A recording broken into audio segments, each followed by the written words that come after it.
One card of the Reservist BRDM2 Malyutka P, which is new in a Reservist role, but not a new unit. Reservist BRDM2 Malyutka P already in the game under 157Y. You're going to be seeing a lot of this today. Hello and welcome to this dev diary readout for the Soviet Southag's 10th. Hello and welcome to this dev diary readout for the Southag Division 10, which is the 17YA Soviet Guards Tank Division. I missed out a few of the dev blog readouts. I know they're very popular, so I've done a poll. Basically, I missed out 5 due to my schedule and everything, full-time PhD student, not going so well, funding ran out, etc., etc. And so I've got a poll here, which will be the first link in the description, and you can go vote in the poll, right? And let me know which one you want to see the most. And if some of them get like no votes, then I just won't do those ones. If some of them get loads of votes, then I'll prioritize those ones, you know? Make them members exclusive so I can fleece my audience. Anyway, let's read this out. As always, timestamps in the description, right? So if you want to skip to the actual units, just check the timestamps. It's just, I always get people asking me to read this out because they can't read. It is lamentable, but what can I say? Welcome back, Commanders! We return with the last of the Warno Southag divisional previews. That doesn't mean there isn't more good stuff coming your way, but with today's devblog we close a chapter as we turn to the final Warsaw Pact division to be featured, the Soviet 17Y Guards Tank Division, or 17th Guards Tank Division, okay. Onwards! So, now we're going to talk about the history. What is that? 0304 history. Warsaw Pact's Soviet 17YA Guards Tank Division's history. The star of today's show is the 17YA Guards Tank Division. The 17th Guards Tank Division was, despite its renowned guard designation, the 17th Tank Division, a low-readiness mobilization division based in Ukraine. It was the sister formation to the previously released 157Y Motostrelki division, so this is more infantry, this is more tanks. There is significant because I skimmed through this before I started this, so I know what I was talking about. There's significant overlap here. And there they are, maybe. Maybe that's them. Maybe it's another regiment, another division, who knows? In our war scenario, upon mobilizing on the eve of World War III, the latter division stays in Crimea to guard the Warsaw Pact Black Sea flank, while the 17th Guards Tank Division musters and deploys rapidly to Czechoslovakia, picking up whatever reinforcements and detachments along the way to meet the NATO threat near the Iron Curtain. Let's turn this down a bit. One of the formation's distinguishing features was the concentration of all the remaining T-64R of the late 1980s in its arsenal. This variant is an upgrade of the original production batch of the T-64, presumably, retaining the early model's 115mm tank gun instead of the latter 125mm one. So, T-64R, is it in the game? Let's find out. It is not. So all of the T-64s in the game have the 125mm gun. So we'll see what happens with that. Together with this tank armada, the division also featured, in storage, not scrapped, a sizable contingent of the venerable ISU-152K of World War II fame assault guns. In the division, they were used in a self-propelled gun role. Right, so I shall now show, because the IS-2 isn't in this, right? But I do have a copy of Steel Division 2, so I shall now show you it in Steel Division 2. It does come up again later, so I'll take some screenshots of that, because basically I can't have both games launched at once, because they run on the same engine and the game just thinks it's running twice, even though they are two different games, and then it boots me out. So something to keep in mind there. My good pal, the USS Liberty, wants to be my friend. I'm just trying to... This needs to be very slightly lower, but then that's... Well, whatever. Armory ISU 152. So I've played a bit of Steel Division 2, I'm not the best, but basically in this game, this is a very good tank or assault gun, right? It's got AP shells, it's got HE shells. It's actually quite good by the standards of World War II. I don't know how to pin this. I don't actually see a pin option, which is a big shame actually, because it means that we won't be able to, because we might as well compare it to something we do know, which would be the T-34-85, right? So the T-34 is in Warno, right? Probably this version. And although that's weird. Oh, APCR goes. Okay, whatever. So, as you can see, it's going to be more armored than the T-34, with more side armor, rear armor, and front armor than the T-34. So the T-34 is about 6 in Warno. So this will probably be 7 or 8, and it has less penetration than the T-34. But it has more range, but we don't know about that. It'll probably have the same range as the T-34 in game. They've both got a machine gun. The speed is slower than a T-34, and the rate of fire is half. But as you know, they're always willing to bend the rules when it comes to packed equipment. So maybe it'll fire faster than, because the T-34 in this game fires at 6 rounds a minute. The T-34 in Warno fires. Actually, it might still be 6.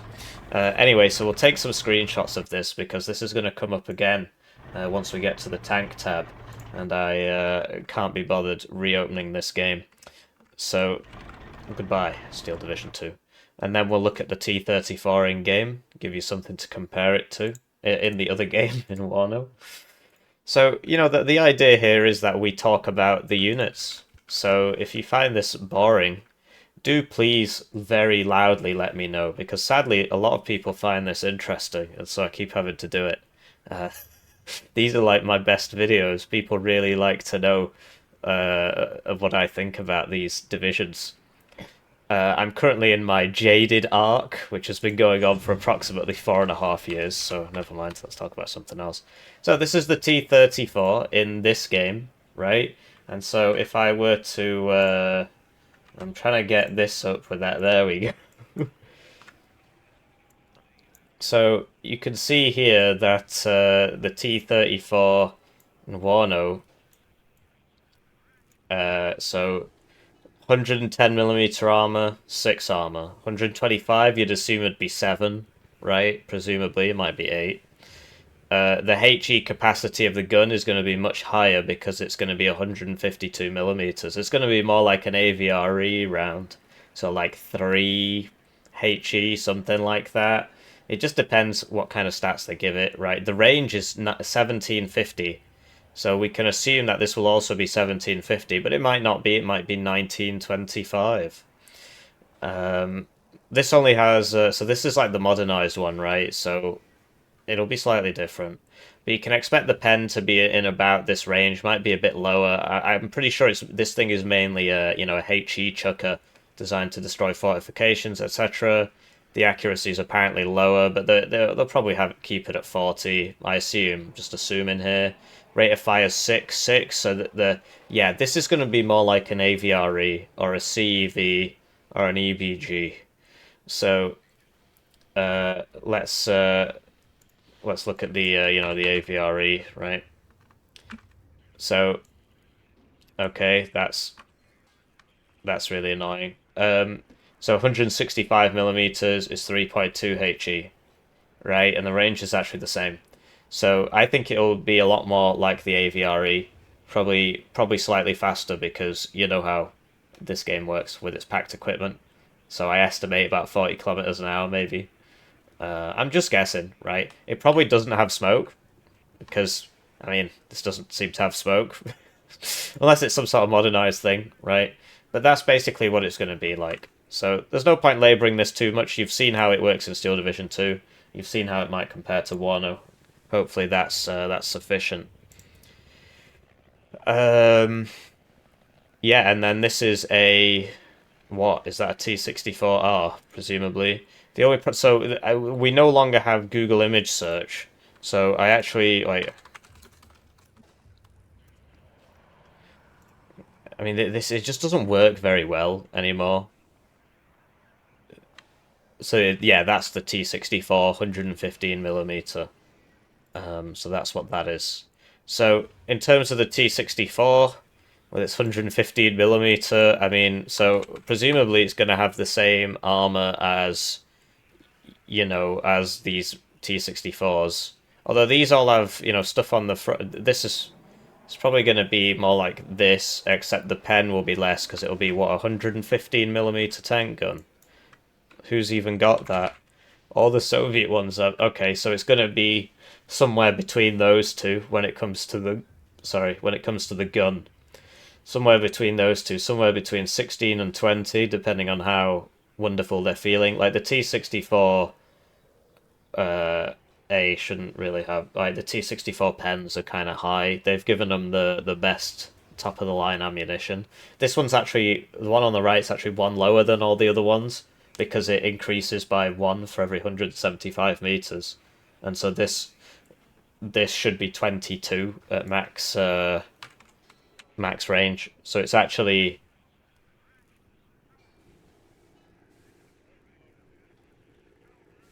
no, it should be 18 at max range. It should be 18 at max range. So it's actually one lower than all the other ones. I think all the T-64s should lose one pen and become more like the T-64A. And the reason I believe that is because right now the T-64 and the T-80 are basically the same thing and it's boring as hell. Right? It's just so boring. I die of boredom. One more armor, exact same gun, exact same characteristics on said gun. I think all the T-64 should lose one pen, but that would require a Soviet piece of equipment to get worse, and that's not allowed. So, the 17th Guards Tank Division's barracks at Krivoy Rog in Ukraine also accommodated about 500 T-10M heavy tanks in storage to be used to equip future reserve divisions of the Soviet army. In our case, all the locally available early mobilized elements would be regrouped into an extra tank regiment for the 17th Guards Tank Division, which was deployed immediately. So T-10M, that's going to tell us now. This is it. This is a T-10M. The T-10M is the ultimate tank of the IS series. It was renamed after when the Joseph Stalin, or Father of the Nation's designation, fell out of favor after Stalin's death in 1953. The Death of Stalin is one of the best films I've ever seen. This armor is the last in line of the Soviet heavy tanks, being displaced by the main battle tank concept and the T-62 and especially T-64, with equivalent armor but better mobility sensors and tank guns. So that tells you what you need to know, really. So what's the caliber on this gun? What's the caliber on this gun? So presumably it'll be a T-10M, the modernized version, right? 122 millimeters. So it's going to have the same gun as those T-64s, T-64R. And it said it's going to have the same protection as a was it T-64 or T-62? Because it said both, right? And the T-62 and especially T-64, well, these aren't the same thing. Because, T-62 14 armor, T-64 16 armor, right? There's different, like this is an M and that's a BV and whatnot, but, the question is what, so it'll probably have 16 armor, right? It'll probably have 16 armor. Oh, there's a 115 millimeter gun. Oh, okay. And it'll probably be like a T-62M, in which case it's going to be a very effective tank. Although it says something about the mobility sensors and tank guns. So, but then this is saying what 122 millimeter gun, but it's like an older gun, right? So it'll probably have less pen than the T-62. I mean, if this is pure speculation, right? But I suppose it all is. Um, so it'll probably have 16 armor because it said T64, and it'll probably have, 17 pen, maybe. Might be less, might be 16, might be 15, might be 14. I mean, we don't know.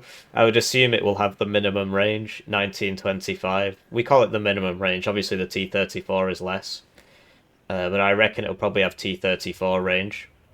I reckon it'll probably have 1925 meters range, and it'll probably have like more akin with T62 gun stats, and it'll probably be slower. Probably be about 40 kilometers an hour instead of 50. That's just my guess, right? We're just guessing here, but that's why we're here, because it says better mobility, sensors, and tank guns. So I mean, you can assume that the accuracy is going to be lower, the range is going to be lower, right? The pen is going to be lower. It's going to be cheaper, presumably, but the armor's probably going to be somewhere between 14 to 16. So that's going to be proper interesting. We do have the IS-2, right? And that has 9 armor. Oh, there's your 122mm gun. Okay. And that's the D25T, so it'll probably have 15 pen. It'll probably have those gun stats, but closer to, 14 to 16 armor. And it might be 35 to 40 kilometers, something like that. So that's going to be really interesting as a concept. Yeah, it's going to be quite powerful, I think. I mean, it depends on the price, right? In Warno, the 17th Guards Tank Division is rushed to nearby Czechoslovakia, much like a fire brigade. This means that anything and everything was used to bring the formation up to fighting strength while deploying for battle. This includes additional army level attachments, which will be represented in some of the categories like artillery. And there's a tulpen there, so presumably we'll see that. So that brings us to the Logi tab. And it's time for me to thank the generous channel joiners, generously joining the channel. They get these videos early. They get members exclusive videos at a rate of 1 per week, so there's about 70 of those now. And they're funding me through this trying time. I am trying to finish a PhD. Trying to finish a PhD. As you can see, I don't have it. And my funding ran out in February. Somebody asked, like, is that legit? Is that confirmed? Well, yes, they stopped paying me. My funding ran out February 14th. So I rely on this channel to survive, which is why I shill so much, right? Wouldn't it be great if I could just not do any of that and then still make the money? But that's not how the world works, right? So that's why I do the shilling. Worst case scenario, I have to go work at Aldi, and then there are fewer videos. But we're almost there actually in terms of self-sufficiency. So I really do appreciate all of your contributions. I really do. We're about, it's like 25% off being self-sufficient. Just being able to live basically, and then yeah, wouldn't that be a wonderful dream? So yeah, if you don't want to do that, I appreciate there are lots of other people who are also unemployed. Please just like the video. It's free, and it makes YouTube recommend it to more people. Sadly, only like 10% of you do it. And I don't know. I mean, it's free. It takes you 10 seconds, and you're going to watch an hour-long video. I don't know. It doesn't make sense to me. Anyway, we did the shilling, right? Logitab. So...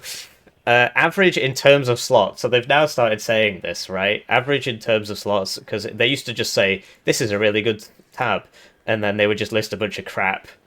But yeah, as you can see, right, new units are both italic and bolded. So there's no new units in the Logi tab. This will be a recurring theme. So the 17th Guards Tank Division is still an armoured division, meaning a more limited logistical footprint, but has a reasonable number of options available, including the Belazor, Stadion, BMP 1KR3 and MI9 command units. So where have I seen this before?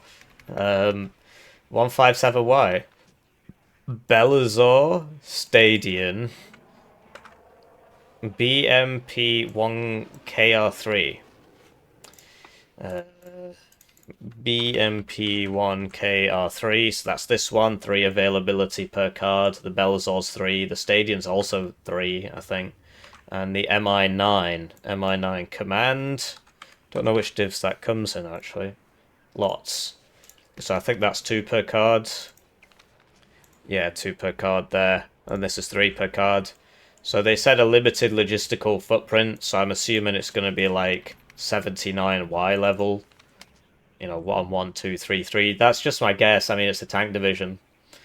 And you see, you know, all of these things you've basically seen before. Well, you have. Then for the supply, an FOB. So we spoke about this last time. So it would be a FOB, but it would be an FOB because it's EFOHBEE, right? The joys of English language. The English language. Wow. An FOB. See, there should be an A there. Anyway, whatever. A Gaz 66 snab, a Kraz 255 snab, MTLB snab, and Snibbity Snabbity Snoob, you know, Snib Snab. And yeah, so this is basically medium supply, trucked, heavy supply, trucked, light supply, armored, and heavy helicopter supply. So this is literally everything you need. So I'll show you the Gaz. Basically, every single supply card in this game comes at a total of 6,000 supply in the card.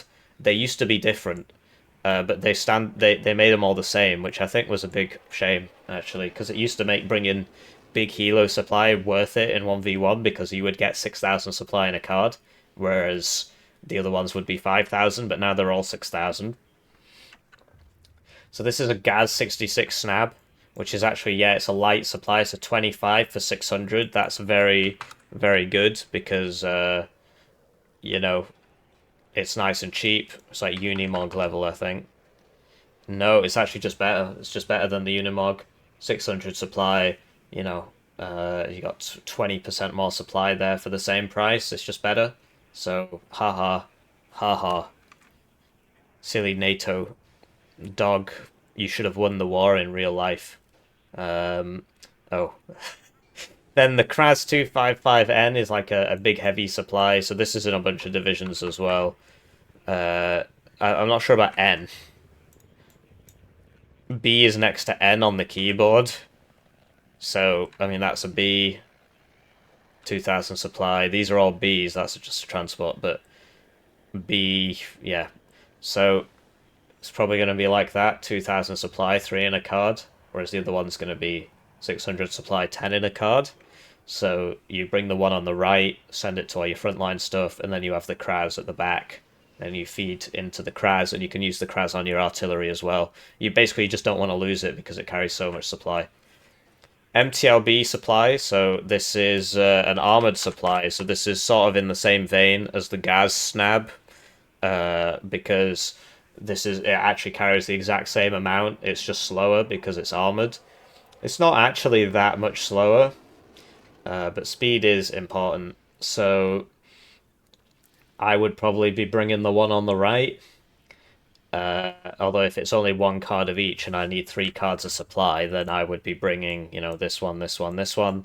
And then the MI6A Grozovi, which is more of a, this is more of a team game thing, right? So that's 2,000 supply as well, like the Kraz. 3 per card. But it costs more and is more conspicuous. So you might be thinking, well, what's the point? In team games, helo supply is actually really useful because it gets there a lot faster. In 1v1, it doesn't actually get there much faster because even though it is faster, it has to land, and that takes time, and it has to take off and so on. The main issue with it in 1v1 and in team games is that it's really conspicuous. Everybody knows where it's landed, and then they're going to start shooting artillery at it, whereas the Kraz can get in quite stealthily because it's not flying through the air. So that's why I prefer the Kraz in 1v1, and in team the Grozovi's better because the maps are bigger, so the fact that it lands is a smaller component of the total distance travelled, right, of the total time. So it actually does get there a lot faster because, as you can see, it is 3 times faster, and it flies by the crow, or however you say it, bird eye flight, bird's eye fish and chips flight. This is the Stadion, which, you know, you've already seen. It's in 152 easy. And it's 3 per card. It's, you know, mediocre stealth and so on. So that the comparison would be to the BRM2, which has the same availability, less HP, but it's a lot faster. Road speed's the same. but it costs a bit more. It's amphibious as well, which doesn't really matter, but can be useful. Right, and that brings us to the infantry tab. This helps me in the edit, right? Likewise, pretty average in terms of slots and prices. So that's, oh, because it's an infantry division. So I'm going to assume it'll be based off 79Y. I mean, it's just my assumption, but this is a tank division, right? So 1, 1, 1, 2, 3, 3, 3. Whereas these are actually infantry divisions. This is a tank division, but it's not guards. I don't know if that makes a difference. 1, 2, 2, 2, 3. So this one actually really doesn't have a lot of infantry and then gets loads of tanks and gets some more favourable. So given that it's not alluding to that, I assume it's just going to be 79Y level in terms of slots. That's my assumption. So I'm going to assume it's going to be 1, 1, 1, 2, 3, 3, 3, which I think is also identical to 3rd Armoured. They came out at the same time. 1, 1, 1, 2, 3, 3, 3. It's the same, right? Or was there an extra 2 in the 79Y one? Sorry, this is just a waste of your time, but I need to know. Yeah, they're the same. As a low readiness division, the 17th Guards Tank Division only had a small corps of regular soldiers to be supplemented by a majority of reservists.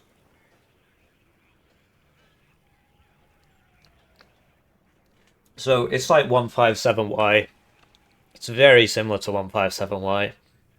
2 cards of Motostrelki BMP and 1 of Motostrelki Commander, being deployable with either soft skin transports, BMP-1 or BMP-1 Diversity, BMP-1 Cigarette.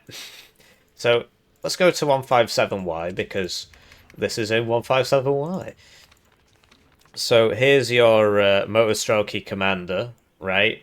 And here's your BMP-1 Diversity, 40 points, 17 pen, so this can one-shot a 3-armor vehicle, it can one-shot itself. The Grom, I see a lot of people complaining about the Grom.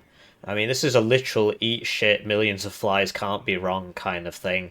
The Grom is really good, mainly because it's so cheap. But people don't see that, they just see why isn't it beating this Challenger. I've seen it beat a Challenger, actually, if you shoot the rear armor.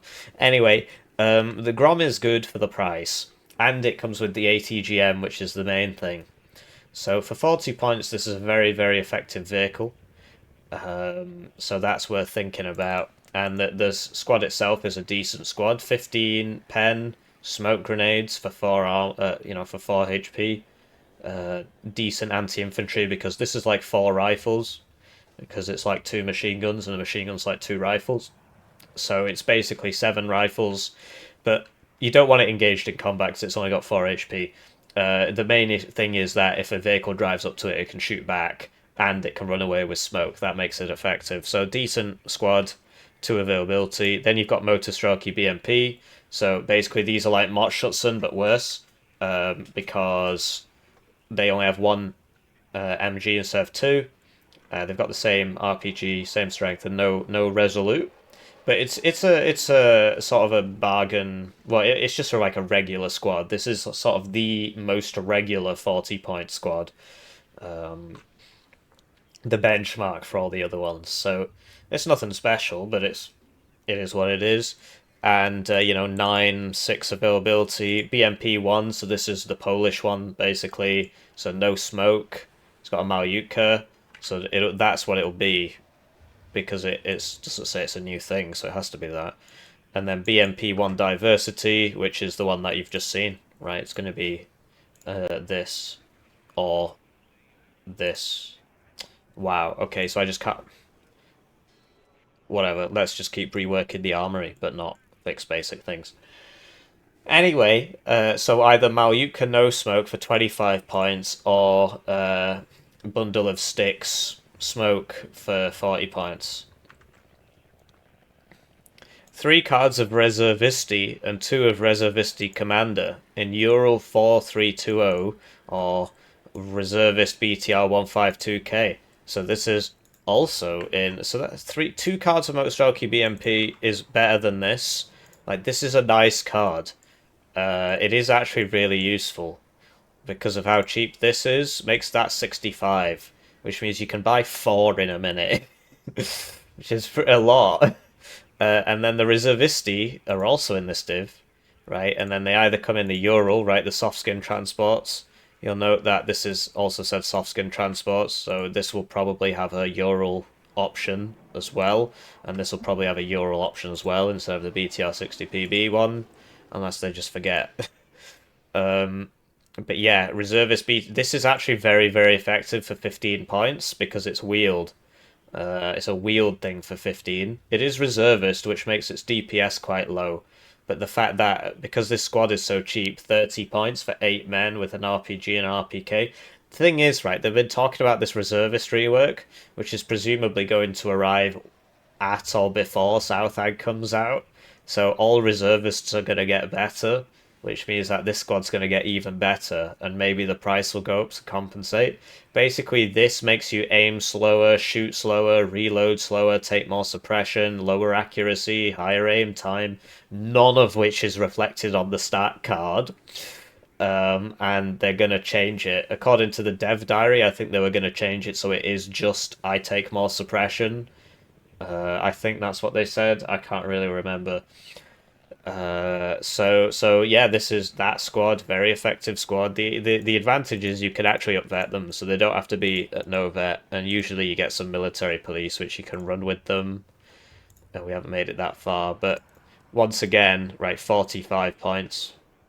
So what's 260 divided by 45? Quick maths time. I could do it in my head, but so you can buy 5 of these in a minute, 6 if you've got spare points. So you can very, very quickly flood a place with these guys. And, you can buy 5 and then a Commandatura or 4 and a Usilania or whatever. And then they are just a regular squad if you micro your military police correctly. So you can, if you take an area, you can very, very quickly flood it with guys. And the way you play this division in the opener is well, at least the way I've seen it played, is you can just send reservisti down every single road, and one of them will get through. So that's pretty funny because it's fast. It's a max speed transport.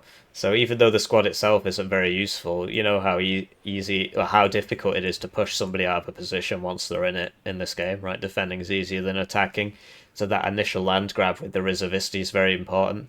And if you see an opportunity, if your tanks clear out an opportunity, you can very quickly flood that town with reservists, and then the enemy will have a total pain in the arse trying to clear you out of there, just to, buy time, right? Don't overdo it, though. I see some people just spam 24 of these or whatever, and it doesn't do anything, you don't do the human wave thing. So Reservisti and 2 of Reservisti Commander. So this is useful in that it's got 3 availability for 8 HP, which is actually really useful for an infantry CV. It's quite rare. They don't have smoke, but it's got 8 HP and it's got 3 availability. The 3 availability is the main one, right? Because you can see that this is 2 and so on. And it's had 2 cards of that and 3 cards of Reservisti, which is the same as the infantry division gets. So, what can I say? Saperi come in vanilla, so that's not these. Com Res and okay, Commander variant, Reservist variant, or is this saying a Commander Reservist Sapper? Because here's the Reservist Sapper, if that's what you're wondering about, right? I assume there's supposed to be a comma here, unless it really is a Commander Reservist Sapper. And Res LPO variant, so that reservist, right? Basically, these guys aren't that useful because they take lots of suppression, and you've got to get in range to use the satchel. And they take lots of suppression, so they're running towards you, and then they just rout. And the machine gun, apparently the DPM's classed as LSW, so it can fire on the move. Which is useful for when you're running towards the enemy to throw your satchel. So yeah, if you can somehow get towards the enemy without him shooting you, they're useful. But apart from that, they're not. Or you just run a Usilania with them so that they don't run out of stuff, right? They don't run out of cohesion. And then this is the LPO version. So these guys have SMGs, which is a bit more useful at these kind of ranges, I suppose, because you're trying to close ground. And the LPO, which can be useful. But the issue with flamethrowers in this game is that they've got really low accuracy anyway, so they miss a lot, and the reload time's 8 seconds. So let's say you somehow manage to get into range. You got to aim for 4 seconds. You're taking suppression. You're taking suppression. You're taking suppression. Then you shoot once. Then you miss. Right. Then you got to reload for 8 seconds. By the time you shoot again, you're low cohesion or you're routed. Right. So they're not that great, to tell you the truth.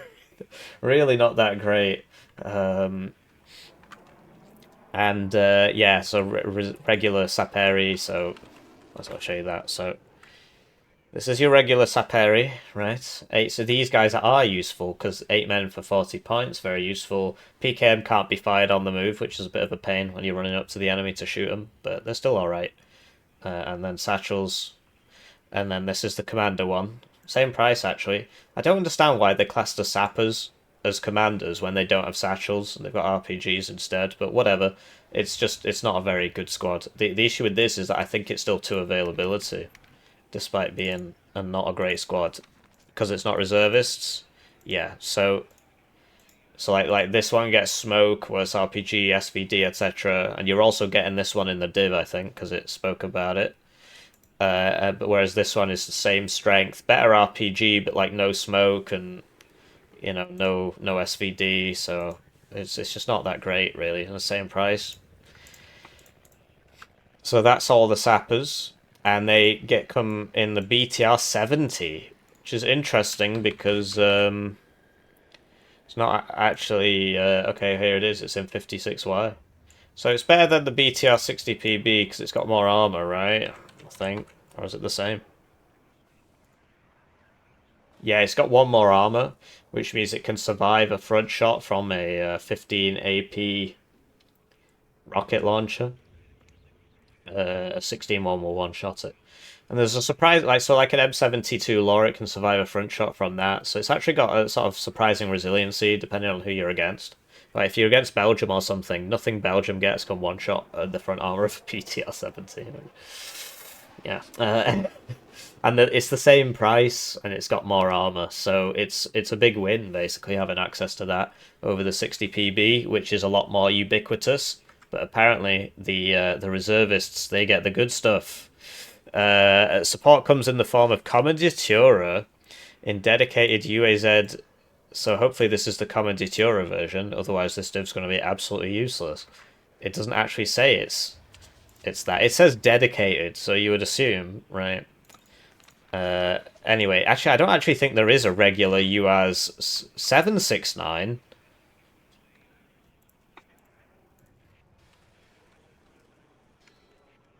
Right, I'm just going to assume you did it wrong because this is a 469. They're all 469. And this is the UAZ 469 Commanditura. I don't actually think there is a UAZ 769. See, look, 469. It must be 769. Yeah, exactly. Wow, that's hilarious. The only time it ever comes up is here. That's very, very funny. Sorry, I realized that Google just doxed me there. So what was that? 39 minutes 30. Google doxed my location. That was really nice of you, actually, Google. Thank you. So I'll have to remember to go back and blur that out. It's just when I scrolled to the bottom, it said show results near, and then it just showed exactly where I live. So that's nice. Whenever it asks me for my location, I say no. Well, BTR 70, right? So maybe that will also be the BTR 70 Commanditura. I mean, he's not said it, right? But this is a BTR 70 Commanditura. 157 gets it. Here it is. This is so. I prefer this one because I'm pretty sure it has a lower threat level. So let's go to War Yes and actually work this out. Right. So dangerousness stat. It's not been filled in. Okay, well, does anything have a danger? They're just not. Yeah, dangerousness. So dangerousness, basically, when an enemy sees a unit, it will aim for the one with the highest dangerousness, right? That's usually the CV. It's basically, glowiness. You can just call them glowies, and then you hit them with your van. So, yeah. So if you look at Einsatzgruppe, right, with their FF trait, dangerousness is 0, will be the last unit auto-targeted, right? So you as Kommandatura, dangerousness nothing, 0. Kommandatura BTR 70, dangerousness 10, which is still very low, actually. So if you look at like a Sapper squad or whatever, just Moto Strelki, dangerousness 12. So basically, having 10 dangerousness means that you will be targeted second to last. But having no dangerousness means you'll be targeted last. So I prefer because if you look at oh great, my whole PC freezes for 2 seconds, nice. And the video driver issue, smiley face, which started in the last patch and they just refused to admit it. No, it's got to be in the video issue. Anyway, regular transports have a dangerousness of 0. Okay, MTLB supply, dangerousness 0. So you want it to have a dangerousness of 0 so it gets targeted last in line with all the other... Then it will just target whichever one's closer. So if this is in front of a regular transport, this will get shot first, and vice versa. So I prefer the one with the lower dangerousness so that it doesn't get shot, because the whole point is I don't care if it's shooting back. I want it so that I can put it near my tanks and buff up the tanks, which, truth be told, should have a higher dangerousness than even this, right? So, I mean, it says dedicated, so I assume it means those. Then it says that you also get Pulmachiki in regular and reservist variants, plus the SPG-9 recoilless rifle weapon team. So that's an upgrade over this, because you only get B11s in this, which are just really not very good. They've basically got Wombat stats and they're reservists, so they're even worse than the Wombats. I've been bringing them as like a joke. Yeah, so it's like a and the Wombat's already just ridiculous, ridiculously inefficient for the price. But it's also got reservist, which makes it even worse. Obviously, they're going to rework reservist, but yeah, so it's really not that great. And so the fact that you get the regular SPG-9 is actually a huge boon to this division, because it's just way better. You might say, oh, less pen, who cares? It shoots faster. And yeah, that's the main thing, really. It shoots faster. So, being able to shoot, 33% faster is kind of a big deal when the main thing is, suppression of enemy targets, and you're not reservist. It's kind of a big deal. The main advantage of the B11 is that the availability is very high. So you get 9 and then 6, whereas the SPG-9 team is, what is that, 39Y or something? 7, 5, 3. So you get 2 less at no vet. There's no point up vetting them, because, for the sake of 10%, 10% accuracy, it's like higher rate of fire, you literally lose more than half of them. And the idea is that it's a saturation device. I don't know, you can up vet it if you want, if you're not bringing that many. Pulmachiki. So Pulmachiki are really good. Basically, I always say a machine gun's like 2 rifles. That's an exaggeration. That's an underappreciation. The machine gun is actually more like 2-point-something rifles. And so having 2-point-something rifles, right? So that's not like having 6 extra rifles. It's more like having 7 extra rifles or 8 extra rifles. From what I remember, they do a bit more suppression. Maybe not, actually. Anyway, So yeah, Pulmachiki, very useful squad, because their anti-infantry capacity is much improved over regular Motor Strelki at the expense of less availability and a worse RPG. They're very useful in divisions like 25th Soviet and 119Y, where you don't get that much infantry, but you bring these and they punch above their weight. Reservist Pulmachiki are in 157, and they're the same but with reservist, which is going to get buffed, right? 1 more man, which is useful, but no RPG, which means they really can get bullied. So basically, if you're running these kind of reservist or this kind of setup, if you're playing 157Y or this new upcoming 17Y, you need to watch your micro. If you just buy four reservist Pulmachiki and put them in a town, the enemy is just going to drive a T-55 in and kill them all. So you need to watch that micro and make sure that you've always got, if you're going to try and take advantage of these, like that's a very cost-efficient anti-infantry squad for 30 points, especially if you've got military police, and especially as they're reworking reservist. You've got to make sure your micro's on point and you keep like a regular Moto Strelky squad around to help out with the RPG stuff. And the SPG-9 we spoke about. Since the division would be operating relatively close to the Soviet Union frontier with Czechoslovakia, the formation would pick up and get support from Soviet border guards, being no less than full-on KGB. So we're 46 minutes in. I'm going to have to record this in two parts. I got to go somewhere in 35 minutes. I have to go pray, basically. It's Friday, so I have to do it in congregation. So obviously the KGB wouldn't be happy to hear that. Of course, Marx writing that religion is the opium of the masses. And you just have to look at a... see if I can find that actually. Religion in Germany by region. Yeah. You'll never guess where all the communists were. It actually very, very helpfully highlights that for you, right? So yeah, communists, not huge fans, not huge fans. Anyway, so the formation would get Soviet border guards KGB, who would intercept me on my way to my Friday prayers. The new commander Pogranvoysk.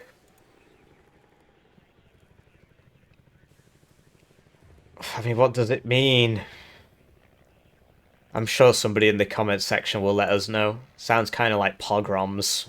A 7-man command security units with AK-47s. They come in the Gaz 66B. So 7 men just with AKs. KGB presumably are going to have the military police trait. Although this is a commander squad. So a lot of people ask me, does being near a CV get rid of the reservist debuff? No, it doesn't. You need a military police for that. But it says security as opposed to military police. And it's saying security... oh, all KGB troops come with security and military police. Well, that's useful. So what's security? Okrana... Okrana... So... 45 points, 10 men, AKs, no RPK. So this is probably going to be like 35... oh, that's a command unit. So that's probably going to be more like 40 points. 7 men with AKs and no RPG or anything. A command unit, probably going to be 40 points. Because command units are kind of all over the place, but, you know... so, command... so there's no what? Command... oh yeah, because we're in the Logi tab. Command squad. Trying to find one that's just guns. I know there are some. There are some that just have, like, they've not even got smoke or anything, so... oh, there's one. So, that's a CV one, and it's forward deployed, which always makes them way more expensive. So that's probably not a good look. There you go. 6 strength, reservist, 40 points. So I reckon that it'll be 40 or 45 for 7, not reservist. Military police and security on a commander unit is actually... so military police on a commander unit is actually quite useful, because then you can use that command unit to buff up your guys, and they will also remove the reservist debuff if it has military police. I think the circles are the same size. It'd be kind of a shame if they're not. Then we've got Pogranvoyska KGB, 8 men with security, AK-74s, PKM, Druganov, and an RPG-22. Right, so that's going to be 6 AKs, 8 AKs, 12 AKs. So they're going to shoot with the strength of 12 men, which is pretty effective, and RPG-22, right, which is the 15 AP one.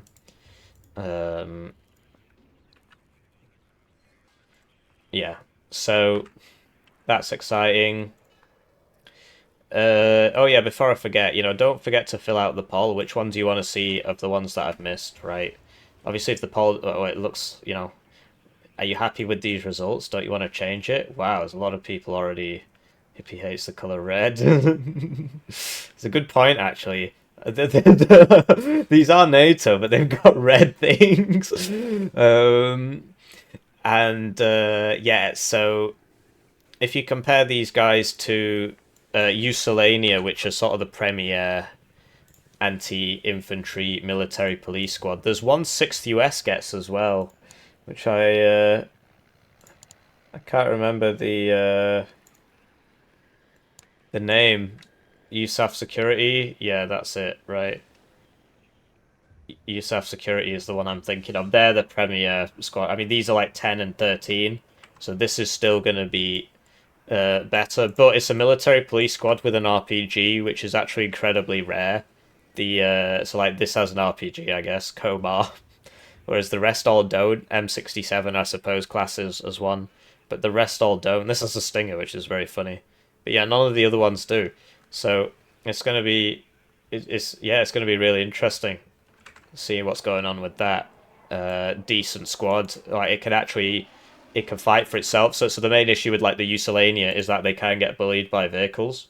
It is a very effective anti-infantry squad because look 7, 11, 15, strength of 15, and they've got 10 HP, which is useful. But yeah, these guys can take care of themselves. The BTR-70 AGS is also a very useful tool. Um,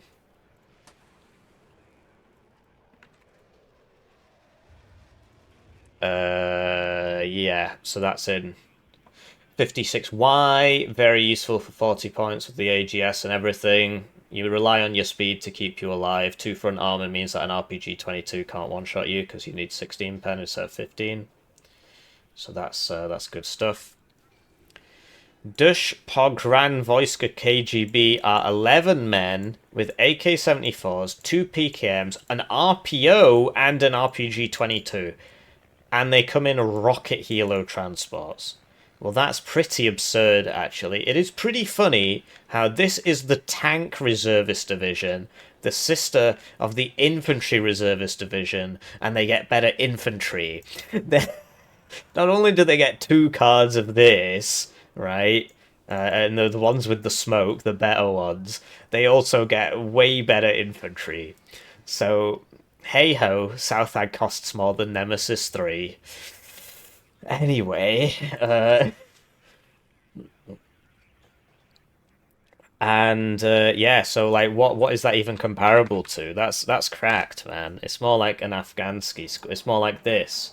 So that's 8 men with 2 PKMs, an RPO, and an RPG-20. So it's even better because it's got anti-infantry capacity, and it's got the military police trait. So the thing is, right, you're not getting that much infantry. If we assume 76Y slots, 79Y slots, 1, 2, 3, 4, 5, 6, 7. So if you actually want to bring your reservists, it's probably going to end up like you could probably play this entire infantry tab without a single reservist because 2 cards of this, right? And then reservist sappers, 1 card each. So that's 3 cards, 4 cards. Um, I've noticed there's no ATGM. That's probably a good thing to point out. There's no infantry ATGM, which is interesting actually. They're not as good as they used to be since the reservist rework. Infantry ATGMs have become something of a liability, but so there's no infantry ATGM. So that's something 157Y gets with its bundle of sticks ATGM infantry. But you don't really need it, right? I'm pretty sure I just run 1 card of this at Nova. These were much more useful when they were 16 pen, because they were way cheaper and you got more of them. But Pact isn't allowed to have bad equipment, so all of these got upgraded to Bundle of Sticks M, the mega diversity. The fact that it actually looks like a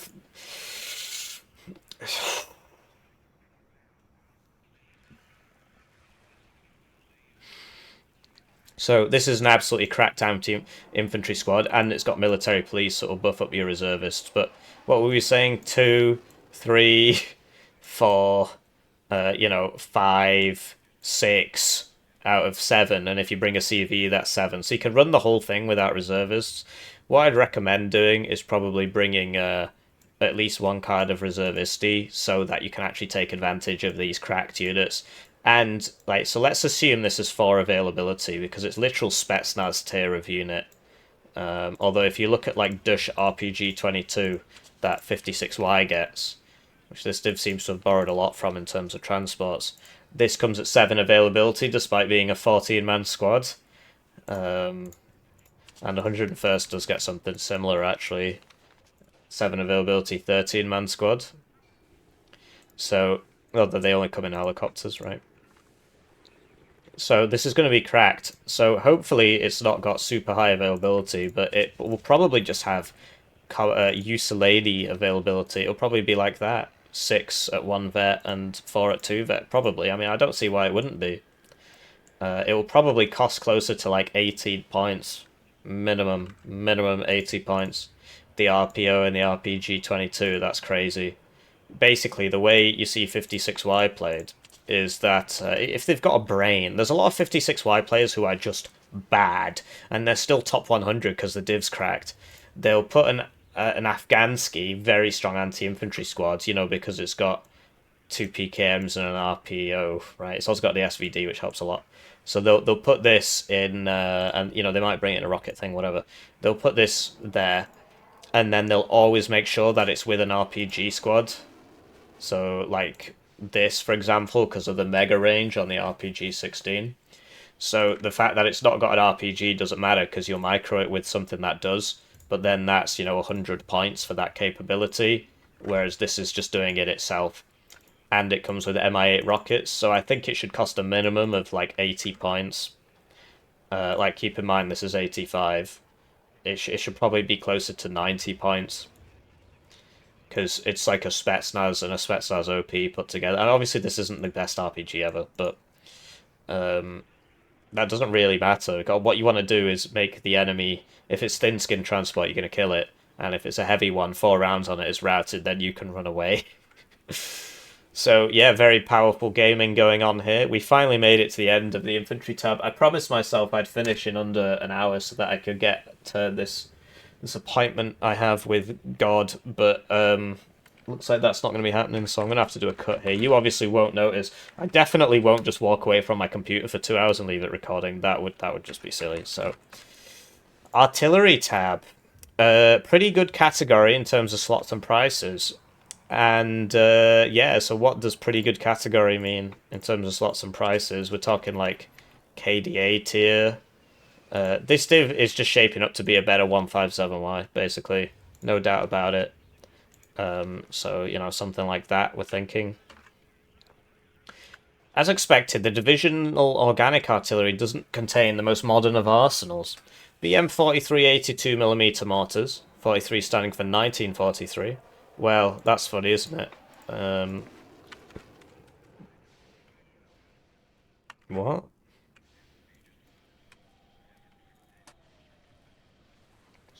So it's this one, which has like mega range despite being an... No, that's 120mm. So is that a new mortar? It's not in bold and italics, but I don't actually see it. 82mm. It might... What? These are the ones that have the ridiculous range. They just even outrange their own 120mm mortars.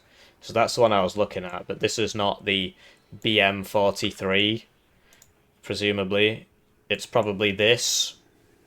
So, good range. Similar to a NATO modern mortar, the L16, for example. They look identical to the same. I thought I wouldn't notice, huh? M43 is the same as the L16, apparently. They didn't bother making a separate model for it. Interesting. So it'll probably do that sort of thing, 6 availability. 120mm one, so this is more useful for actually hurting people. The main advantage of it is like longer range for smoke, but I've recently taken to using the 82s simply because, yeah, you lose a bit of range, unless it's the Belgian one with 3,500 meters range because it's a World War II mortar, whereas this one is a World War II mortar and goes 4,900 because the Soviet Union was just so incredible. That's why it won the Cold War. Um, and yeah, basically it's got 6 availability and it aims and shoots faster. The smoke clouds are smaller, but the idea is that it's going to get counter batteried and killed, and so I'd rather have it be cheaper, 15 points cheaper, and I'd rather have it have 2 more availability. And when it comes to the anti-infantry capacity of mortars, the 120 is basically the only one that does anything, but that's when you just bring a howitzer. 122mm howitzer, the M30, so is that like the D30?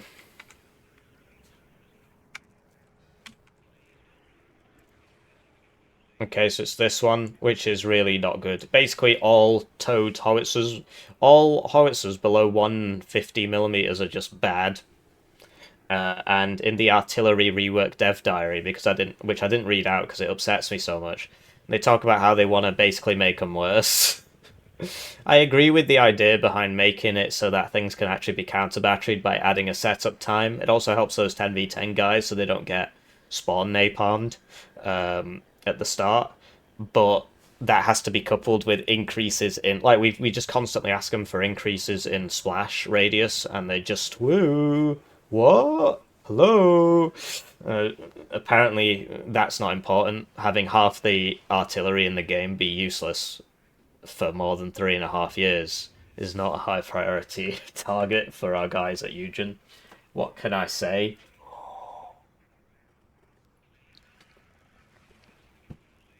And then a reservist 152 ML20, and that's not bold or italic. So, but it's not in the game.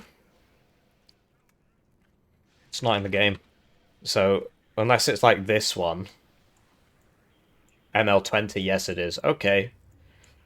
So that's what it's going to be, except it's going to be reservist. So right now that will make it shoot significantly slower, but the stat card won't tell you. Whereas after the reservist rework, it won't.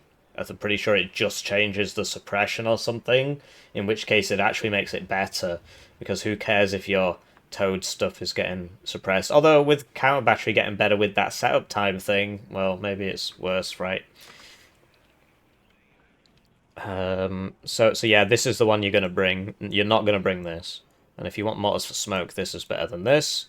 BM14M 140mm. So is that the BM24? Is that what he's trying to talk about? Because this is the BM24. There's a lot of spelling mistakes in this one. Just like numbers one out, like the UAS 7, 6, whatever. I'm the only one that can read, apparently. So no one else notices. Anyway, this thing is crap because it just doesn't. This and it's because artillery splash is too low. So instead of dealing with that, like both of these just aren't very good. The cluster ones are good because they actually deal a lot of damage when they hit, whereas the HE ones they just don't do a lot. And they're very expensive to supply. They shoot very slowly, right? Once every 3 minutes, and they're just not that great. If you actually hit like headshot somebody with that rocket, great. But that's not what artillery is about in this game. Like a grad can saturate an area quite effectively, but these they don't fire enough rockets, and because everything's about pinpoint, there's no splash. It doesn't actually matter that it's got twice the diameter. In real life, that would be a more scary thing, because twice the diameter means that you've got more than twice the payload because of the way cylinders work. I'm gonna have to explain that, aren't I? If they can't read, they definitely don't know the equation for the volume of a cylinder. So if you've got a cylinder, right? So let's approximate the artillery piece as a cylinder. Obviously, it's got a cone up here, right? The ammunition, right? The ammunition is a cylinder. Obviously, it's going to have a cone up there. I did want to learn how to draw, but now that AI has done that, there's probably no point. Hopefully, AI doesn't learn how to read out dev diaries. I did see something called Broken Arrow AI podcast, and it It was literally just two AI voices talking about the Broken Arrow dev diary. Thankfully, it didn't get many views. It put me out of a job. Anyway, right, what do you want? You want the cross-sectional area of the circle, right? Cross-sectional area of a circle is pi, so that's 3.141 something, 526, something like that. Pi r squared, where r is half the distance. Well, it's the distance from the middle to the edge of the perfectly drawn circle there. Then if you want the volume, it's times by h, where h is the length of the projectile. So not only do larger caliber projectiles tend to be longer, the fact of the matter is so if r is 10, right, and let's just approximate pi as 3 and length is 10. Pi is obviously not 3, but let's say r is 10, right? Then it's going to be 3 times 100 times 10, which is quick maths. It's 310. It's 3,000, bro. Whoa, so smart. So that's 3,000 explodey. 3,000 explodey, right? Let's say r becomes 20, right? R2, not r squared, is equals 20, right? So now you're going to have 3 times... So 20 squared is 400 times by 10, which is going to be 4,000, 12,000. So even if the height doesn't change, and it tends to for longer projectiles, that doubling the radius actually quadruples the explodey, right? This is because it's a square thing, right? So you got to times it by 4 if you double the radius. So this should deal... that's 240. Where's my grad? Call the grad 120, right? And in this game, because Eugen are really intelligent, doubling the diameter, which means doubling the radius, because that would be 61 and that would be 120, so roughly double. Basically, they just double the HE, even though it should be 4 times greater. Minimum 4 times greater. Usually it's more because the rocket's longer. But, it depends on the rocket, right? So, like, that might not be longer than that. So it should be quadrupled, but it's not. It's doubled. So not only is the HE value just not there, the splash isn't actually that much bigger, which it really should be. And so basically these big rockets are actually bad unless they're cluster, because cluster actually hurts things, and seems to have a wide splash, right? So basically, I've taken a long time to explain that Patreons get a screenshot of this. They don't really. There is no Patreon. You can join as a generous channel joiner if you want to help out. People have told me to set up like a Ko-Fi because it's just so YouTube takes a cut from the proceeds, whereas Ko-Fi's cut is very, very low. But then you wouldn't get the videos early, right? And you wouldn't get your name on the screen. So. But, I should probably set it up, right? If people want to give me money, I shouldn't turn it down. Some guy offered to give me Robux, and pretty sure it was part of some sort of money laundering scheme, but I also thought that counts. Anyway, this is bad. No, aside from the 2S-12, all the other units above are new to the Soviet army, but have been featured in Warno with East Germany or Poland. So that I clearly need to read everything backwards, because that would have helped me out a lot, actually. The division manages to grab some heavy artillery on the way to the front, greatly bolstering its firepower. The 2S-7M Malka? What? Okay. And the 2S-4 Tulpan. Okay. This is just a way better version of 157Y. It really is just a better version of 157Y. There's nothing to it. What can I say? DLC power creep is real. Anyway, let's talk about the Malka first. Obviously, I want to talk about the Tulpan. Malka is like one of the best arty pieces in the game. So basically, we spoke about how splash is bad in this game. And so in order to get even remotely decent splash, you need to get the highest caliber possible. Otherwise, you miss by a little bit and you do no damage. So the highest caliber possible actually has a decent splash, and it has a decent actual damage value. The other thing is dispersion, i.e., where the shells will land in the circle, how big the circle is that the shells will land in, whereas splash is the circle of damage around an individual shell when it detonates. The dispersion is scaled off the range. So if you have a longer range, at the same range, you will have a much tighter dispersion area, which means that, you're more likely to hit the target with your very small splash. So the Malka is the best gun arty in the game because it has the greatest range, right? The American ones cannot compete on the range. So that's the best towed arty in the game. And it costs the same, even though it's way better. The reason it costs the same is because it's on KDA and nobody gives a crap about KDA. But this div is like KDA on steroids or something. So the Tulpan, the self-propelled variant of the Soviet-made super heavy 240mm mortar. So these kind of got nerfed because their thing sort of takes them into the stratosphere. But this is also very useful because it's, even though its HE is smaller despite being a mortar, so it should have much bigger HE because the rounds tend to have less propellant in them, although I don't know what's going on with a 240mm mortar because they don't go as far, right? A more ballistic trajectory.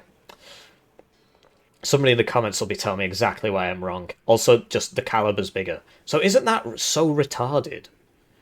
Like 203, 491, 240, 2.4, but bigger suppression? Ugh.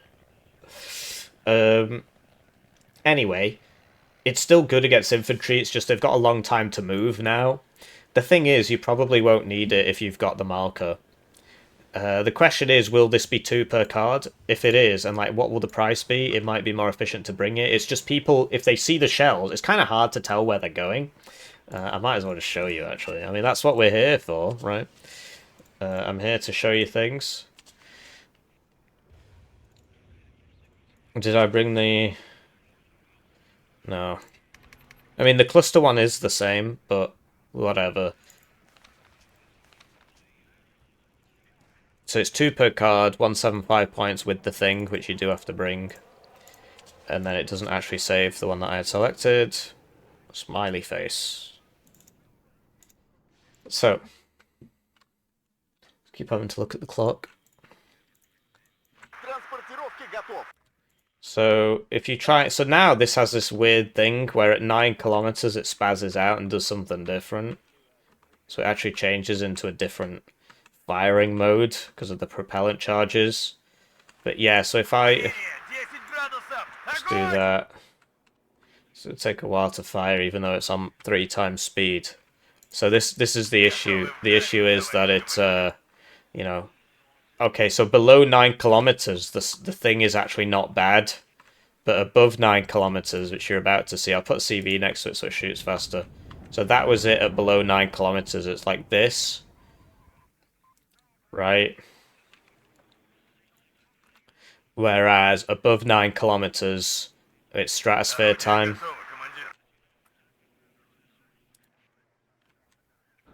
Oh my god, it just shot the same thing again. Because by default, mortars do 2 salvos on one thing, which makes them really easy to counter battery. I wonder if they'll change that with the setup time. There you go. That's more like it.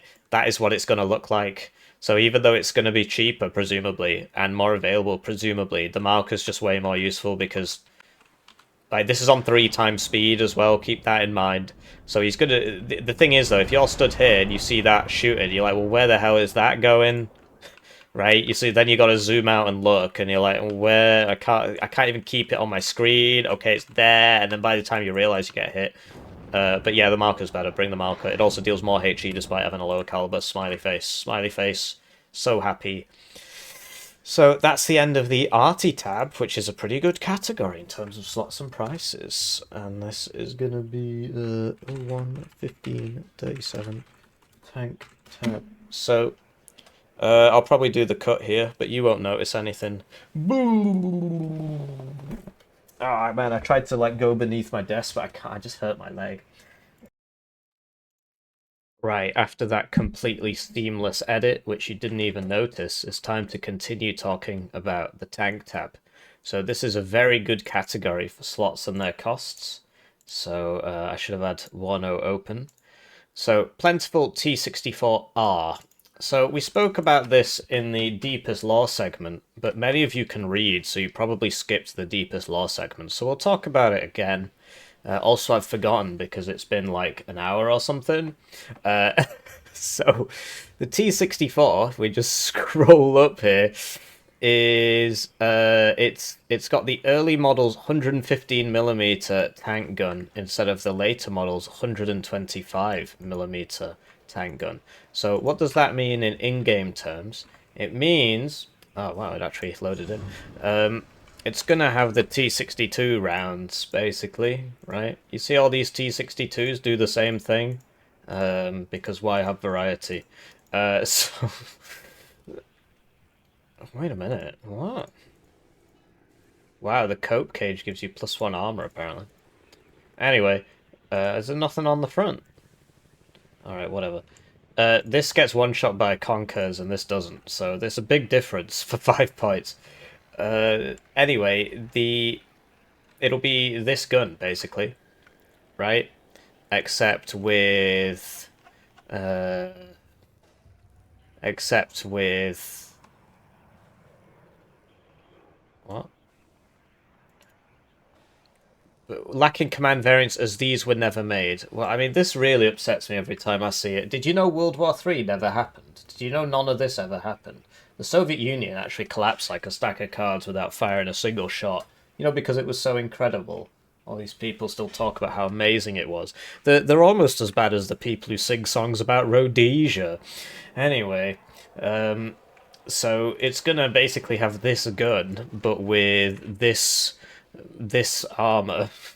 So it's going to be, and that speed, the speeds are the same. So it's just going to be that gun with that armor. So 16 armor, right? 16 armor means it does get one shot by a 30 AP missile, which is an important difference between the T64 and the T80. The difference is that these ones with the ERA, which 25th gets loads of, basically every T64 div, there's only 2 of them so far, gets the ones with 17 armor as well. Anyway, it's not 17 armor, but it has ERA, which means it has +1 HP, which means that the 30 AP missile, which is every AT plane in the game bar 2, which you never see, the TAM on 27Y, and the Magister on 152 easy. Anyway, it'll still survive the 30 AP missile, so that's why it's 10 points difference. It's actually a huge increase in survivability. It's difficult to price these things, really, but it is a big deal. So it's going to be that gun on that chassis, essentially. And there's no command variants because World War III never happened. Yeah, you know what else never happened? They never put you in charge of the Soviet 17th Armored Division. Also, South Ag was disbanded, but hey, we can't have a command tank. So apparently, not having a T64 command tank, having a T64R command tank would be less realistic than putting you in charge of the Soviet 17th Independent Tank Guards whatever division in Czechoslovakia.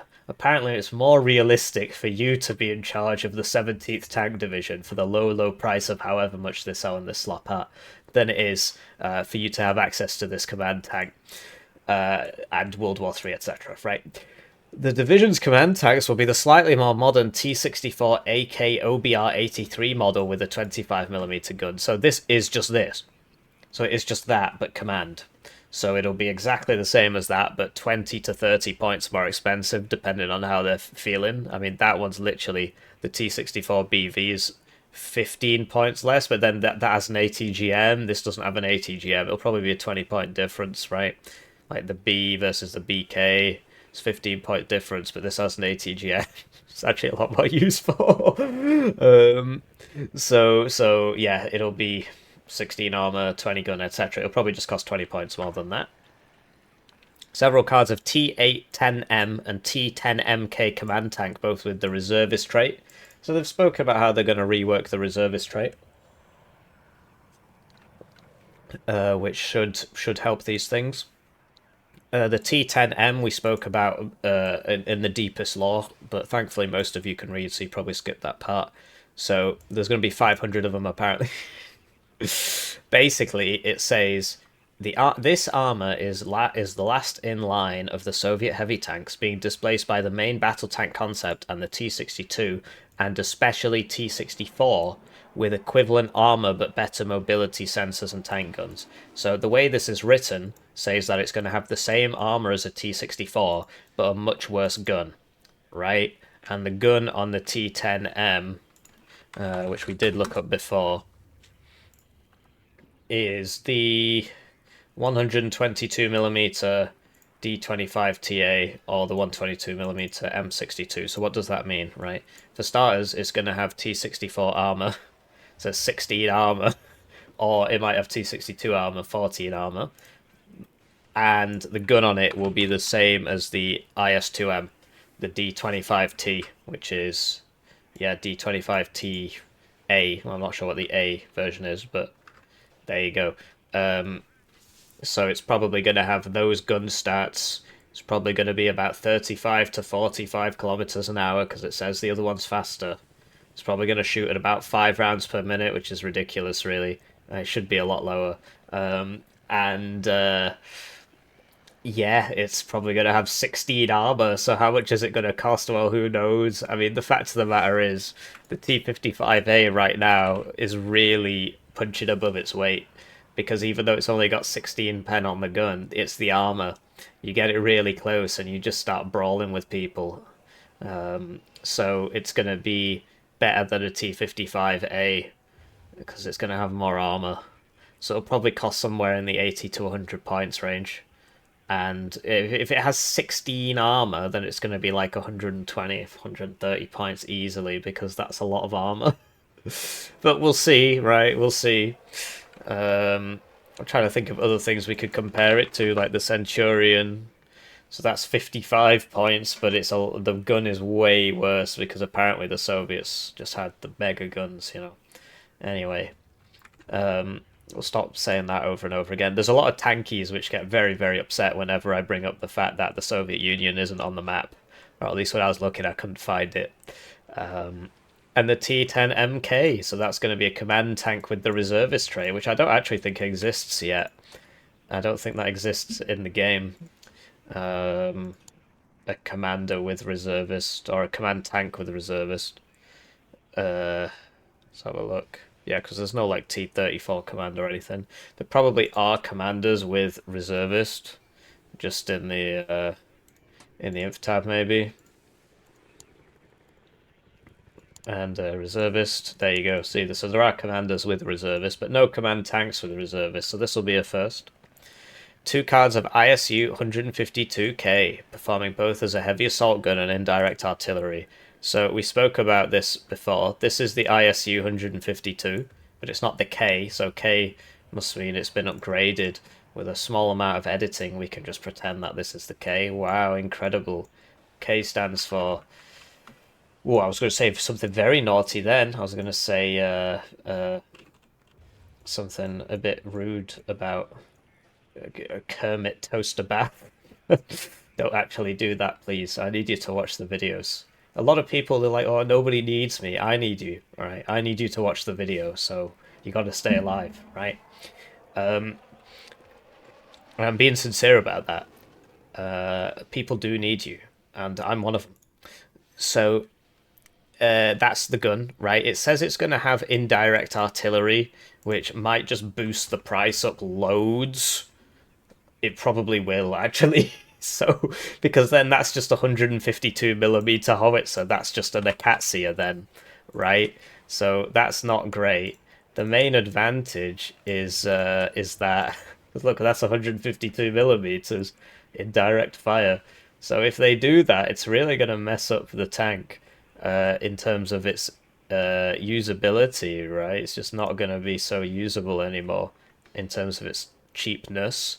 The fact that it's coming in the tank tab is interesting. I wonder what'll happen with the splash and stuff. So if you can bring a card of like what's the availability going to be like? There's so many unanswered questions here.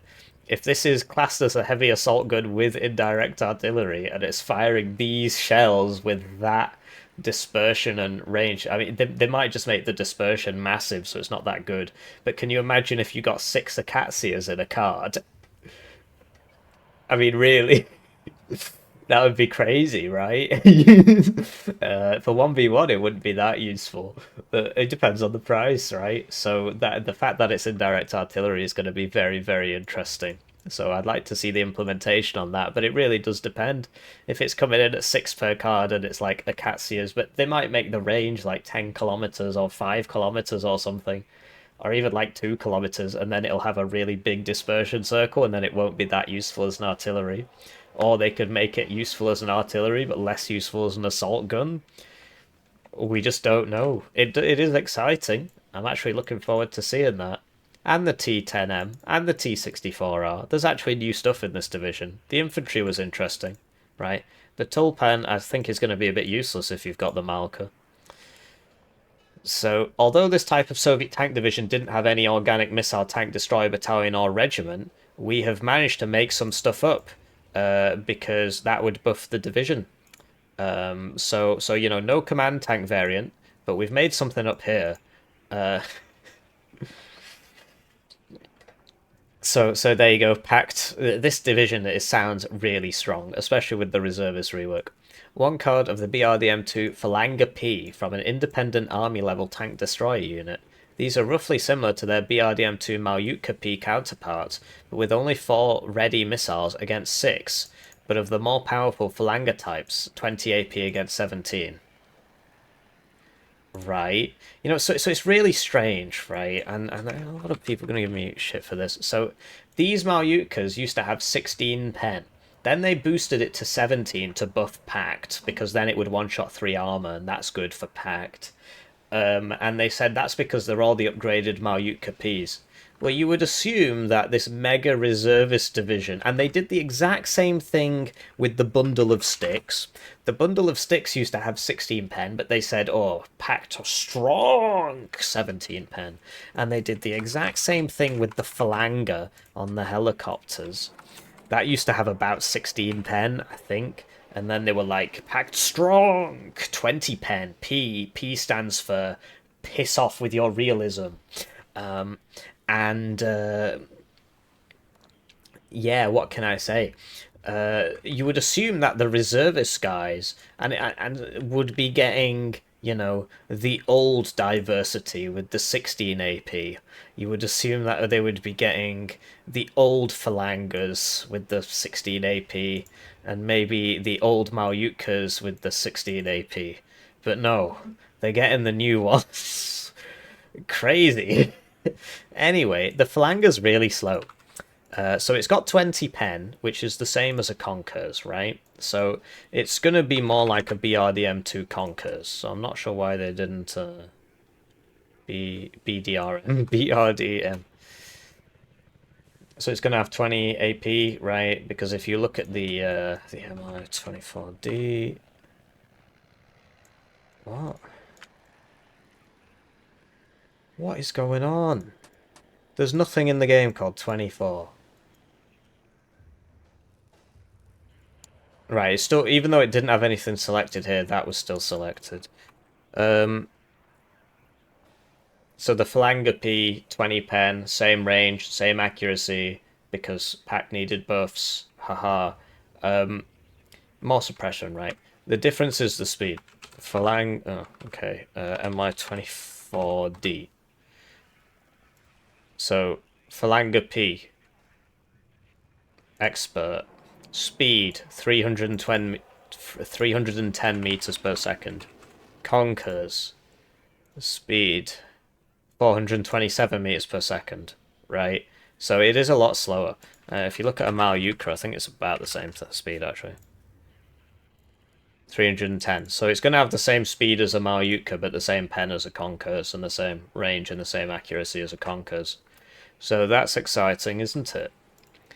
And one card of Reservist BRDM2 Malyutka Ps, which is new in a Reservist role, but not a new unit.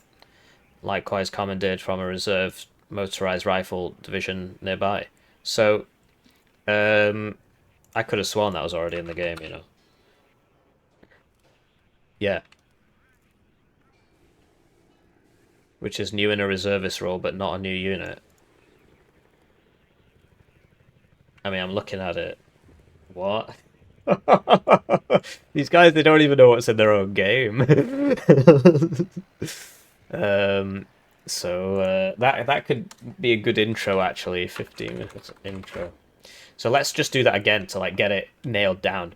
One card of the Reservist BRDM2 Malyutka P, which is new in a Reservist role, but not a new unit. Reservist BRDM2 Malyutka P, already in the game under 157Y. You're going to be seeing a lot of this today. Right, so that's going to be a really good intro there. I should really record it separately, but you know what I'm like. Anyway, 16 minutes Recon tab. We should probably just recap this. This looks really powerful. Especially like the T64R is going to be pretty crazy. It's going to be like KDA on steroids, basically. So T62s, but T62 guns with T64 armor. It depends on the price, right? And the T10M, which is going to have T64 armor, but like an IS2 gun. So that's going to be really powerful. These might be incredibly useful or might be completely useless. I was probably going to lean more towards completely useless by past experience, but maybe I'm just too doomer after talking for over an hour and a half. The Phalanger P is going to be just a BRDM2 Conkers, but a bit worse. And the Reservist BRDM2 Malyutka P, which is new in a Reservist role, but actually it's not because it's already in the game. Recon tab 17. An average category located in Ukraine. Okay, thanks for letting me know. The 17th Guards Tank Division wasn't exactly meant to have a large contingent of troops to weed out enemies on the battlefield. Is that a subtle dig? Foot Recon includes the following units. Reservist Razvedka in the Ural 4320 and BTR 40, so that's already in the game. In 157Y, right?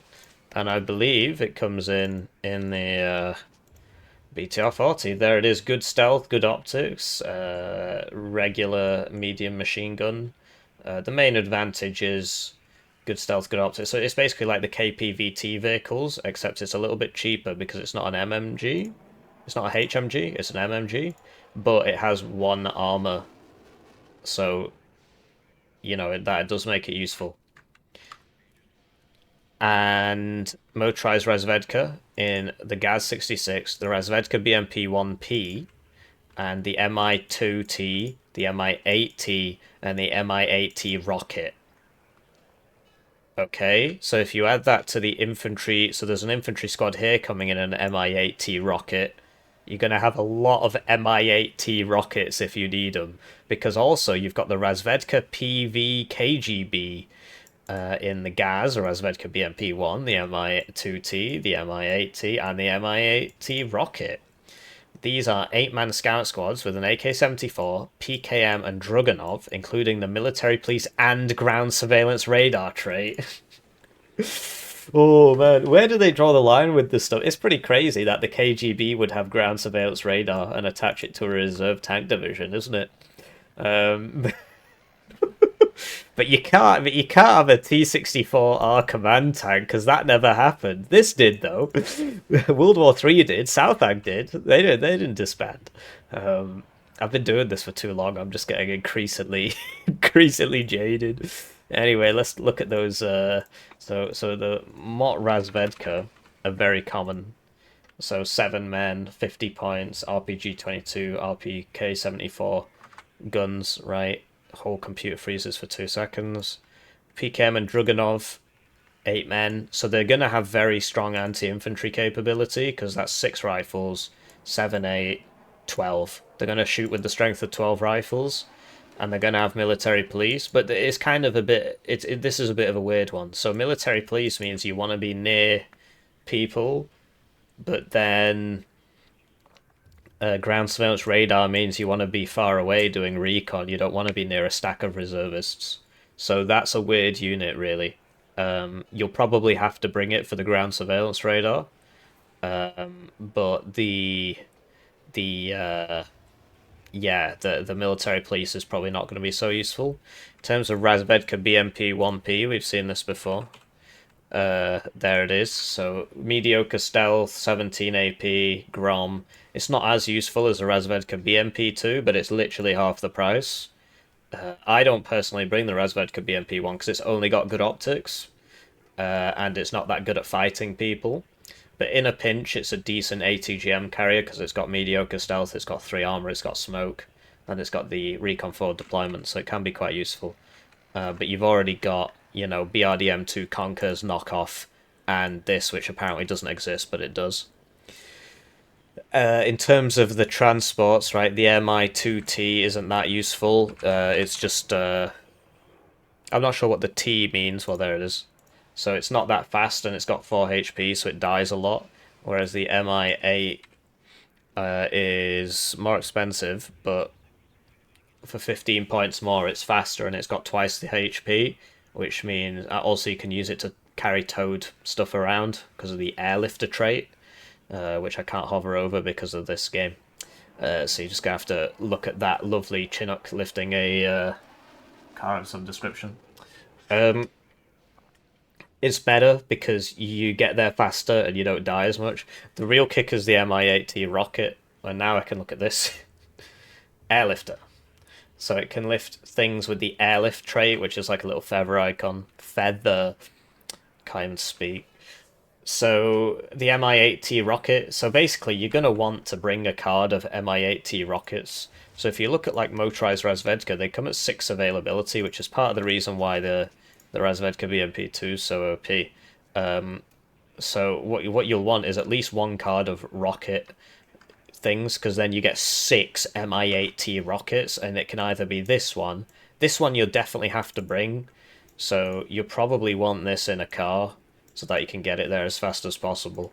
Especially for like early game rushes and stuff, it's actually not going to be so bad. I mean, it doesn't have AT, but it's got ground surveillance radar. So you might bring this one in the rocket helo. Or you can bring this one in the rocket helo, it'll just take you longer to get them. But having ground surveillance radar on the field quickly is quite important. And then these guys come in the Mi-8T rocket, but these guys you definitely want to bring because they're cracked. So you might be able to do like a heli rush with this, but if you bring it in the rocket ones, you won't be able to bring that many. So this should probably come in the car. And then if you want loads of rocket helos, you can bring one of these. Vehicle Recon, one of each card includes the BTR-40A, which is in 157. Where are we? So that's 4 availability. It's got anti-helicopter capability, which actually does make it quite useful. The range isn't great, and it can't fire on the move, which I didn't actually know about, but there you go. Very good optics, apparently. Apparently this has super optics, so it's very good optics, good stealth, anti-helo. It's actually really useful. And the BRDM2, which you won't really need, and also the BRM1K, which is 6 availability, absolutely absurd unit. All the NATO ones are 4, and the packed ones are all this one, they're all 6. So this is great for your tanks, gives you tanks exceptional optics. I think it should just be 4 like the other ones. All the other ones should be 6. Yeah, this is a very good unit for your tank blobs, and it doesn't really matter if they die, because you just bring more. So you'll want this for sure for your tanks. And then 1 card of Mi-2 Air Recon, so, I mean, you've seen all these things before, but we're here to do this, so there you go, 30 points for availability. It's good. It's not as good as the Mi-8 Recon because of the HP thing that we just discussed. And, yeah, the BRDM2 is like 5 availability, and it basically... you can send it around the sides and annoy people, or you can send it with your main force to give it very good optics. The thing is, you'd want the BTR-40A with your main force, or the BR. So if you want exceptional optics with your main force, you'd bring this. And if you want a bit of anti-helo with your tank blob, right? That's what we're talking about, main force, tank blob. Then you'd bring this. So this one might be a bit superfluous to requirements, really. AA.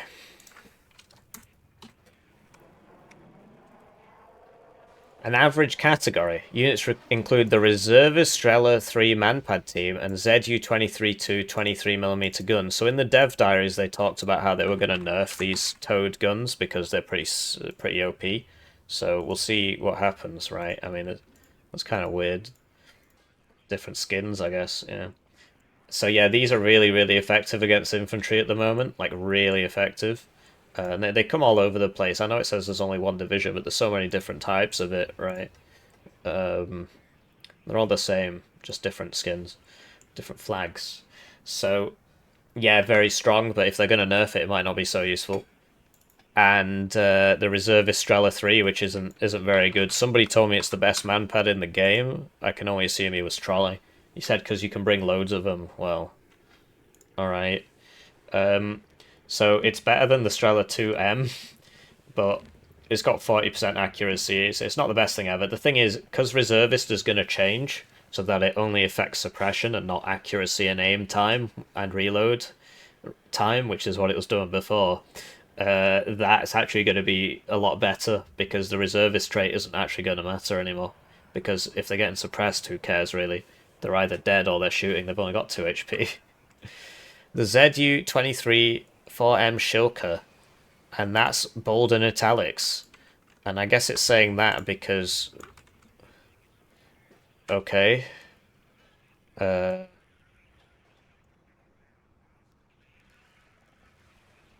Okay, because... Yeah, because the...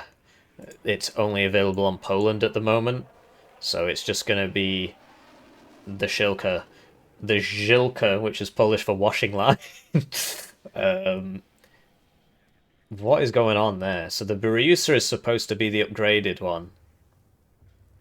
But the Zilka has the same... exact same stats. What? Alright, apparently the Polish one is actually the Beryusa, but we wouldn't know. Because it's called Shilka. But it's got the Beryusa stats. Alright, whatever. And it's going to be same as East German Army, so it's going to be the bad one. You'll note that they're the same price. So something's going on with that Zilka, bro. That washing line, something's not right there. Because it's got the Beryusa stats, but it's got the Shilka price. Something's not right there. Something's not right. I'm going to have to make a note of that. Polish people screaming in chat. Polish Shilka. Beryusa stats, but Shilka price. So yeah, there's clearly something wrong there. But it's going to be the Shilka one. And these got buffed relatively recently, so they actually have the range to fight helicopters now. Before they were kind of useless. Helicopters. So this is going to be a short one, apparently. What was this for? 25 minutes? AA. 28 minute 20 helicopters. I really do appreciate you watching the video, by the way. Rather bad. Only the MIA MT Rocket 1 and MIA MT Rocket 3 gunships. So there's no ATGM helos, and the Rocket 2 is the good one because it's got 64, 64, 64. All of these are to availability, right? Whereas this one has 32, 32, 32. So half the rockets for 10 points less. And this one has 40, 40, which, but they have the same range. The S8 Com used to go 2275, and then they nerfed it. That's one of the few times they actually nerfed something on Pact across the board. The S8 Com used to go max range, and they nerfed the range. The 122mm one still goes the max range, but yeah, so like which one's better? I mean, I'd rather be shooting 3 racks of missiles at once at the same range, because that's, just higher DPS. And, obviously, okay, so 0.16 versus 0.17 something, so it's just not too different, really. But uh, the 57mm ones are shooting faster. So even though the 57mm ones, not only is the total damage higher and the total damage per shot being 3, um, be it higher, but it's also firing faster, which means you're going to get way more DPS on target. But yeah, the Rocket 2 is the good one because it carries the most rockets. So between the Rocket 1 and the Rocket 3, you can do what you want really. Uh, I might. The Rocket 1 is going to be better against infantry, and the Rocket 3 is probably going to be a bit better against vehicles. The difference also is the splash and the dispersion. So it's not easy to tell, really. That's why they're so similar in price and so on. Um, yeah, who knows? Bring whichever one you want. But the thing is, you've also got a bunch of regular Mi-8 rockets, that being like this one, but without the ECM. Mi-8 rockets. Yeah, so you're gonna also get a bunch of those. So you might not even need to put anything in here. It just depends how expensive the slots are. When it says rather bad, what does it mean by that? Does it mean Second Panzergren rather bad, 1, 2, 3? Or does it mean Berlin Command rather bad, where it's, I can't even find it, it's so bad. 2, 2, do you know what I mean? So, who knows? Air Tab. Pretty good. So this division sounding very strong. There is a summary at the end. I've not done it yet, but there should be. Air cover for the division so pretty good in terms of slots, right? So we're looking at like KDA level basically. 1-1-1-2-3-3-3 is my assumption.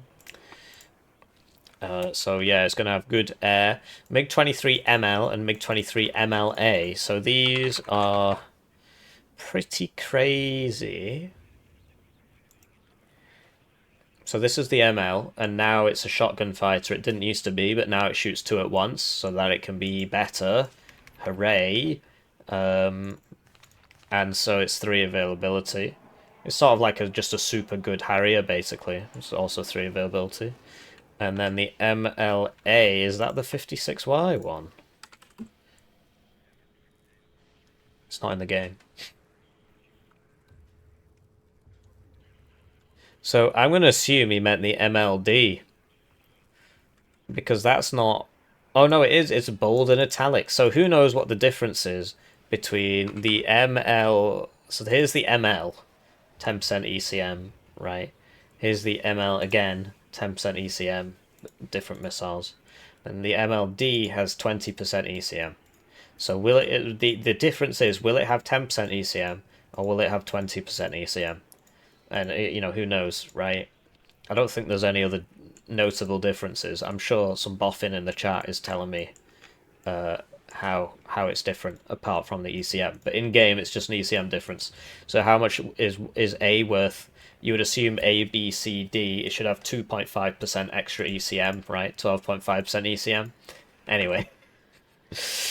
Plus strong close air support in the form of an all-out Su-17 M4 fleet featuring several new payloads.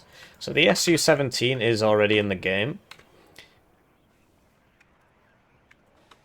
So it's got... Basically, it's just the same as the Su-22, except there's literally no difference. They just made them the same. So I'm not sure what the difference is supposed to be between... I mean, the 17 is perhaps the export version or something. I'm not really sure. Obviously, in real life, they're probably quite different, right? Because 24 minus 17 is 5. Quick maths. So they must have had time to make it 5 times better. But, yeah, what can I say? So it'll still probably have 30% ECM, because the 17 does anyway. And it'll probably have these Sidewinder rockets on it. So, I mean, these are really good planes. The Su-22 series is like one of the best planes in the game. Obviously, in real life, it's debatable, but what can I say? So, the Su-17 M4 rocket is already in the game, right? So, there it is. And the Su-17 M4 AT is already in the game. So the rocket one, I can't remember what the availability is. Some of these rocket planes are 2 and some are 3. And so this one is a 2. Okay. And then this one has very, very good anti... so this got boosted to 2.5. It used to be 1 before, but it'll still get 2 off in a pass. It just can't do it immediately and get out of there. The main advantage of these is that they've also got these, so they just shoot helicopters while they go past, and the 30% ECM is crazy. Same ECM as like a Tornado, same ECM as an F4111. It's crazy how good the Pact Air Force was. Pact, of course, known for its Air Force. Su-17 M4 cluster with 2 R60M missiles, so there you go, so that it's going to just be these with the R60Ms, right? And 6 RBK 500 cluster bombs. So it all depends on the characteristics. So here it's just going to be this, right? But except with a mega payload. And you see there's that's so RBK 500 cluster bombs, but it depends at what altitude it drops at. And there's also, isn't there an Su-17 that does have... I seem to remember a Polish cluster plane dressed in white. There it is. So Su-20, which is definitely... So apparently the Su-17 is better than the Su-20. The Su-20 is worse than the Su-22. Not sure what's going on with these designations, but whatever. I'm sure somebody in the comments will tell me. And I will heart their comment, but only if they agree with my, what I already think to be the case. So the issue with the Su-20 and the reason nobody brings it is because it drops at high altitude, so you just move out of the way.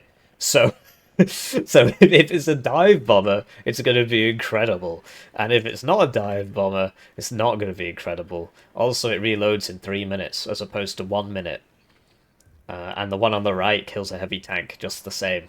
So, might be useful, might not be. Same with the HE, right?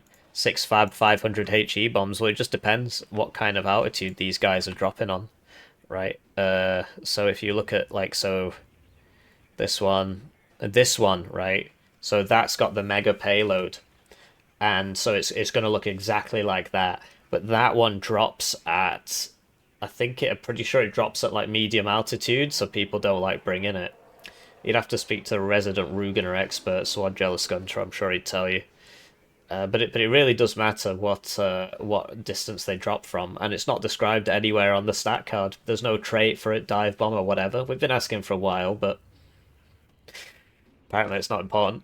Su-17 M4 HE/cluster with 2 RBK 500 clusters and 4 RBK 500 HE.